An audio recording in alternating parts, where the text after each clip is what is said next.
Angkat ni boleh.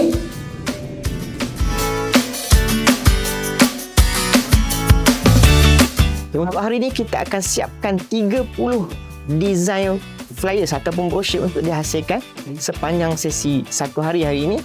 So daripada pagi tadi kita dah hasilkan 6, kemudian 12 lagi akan disiapkan untuk sesi tengah hari ini dan 12 lagi di sebelah petang, mencukupkan jumlah sasaran kita 30 design untuk dihasilkan.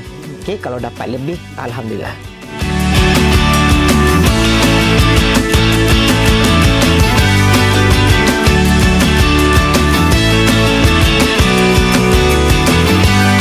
Ada orang dia peka kepada visual, ada orang peka kepada audio, ada orang peka kepada kinestetik. Kan? Ada orang peka kepada visual.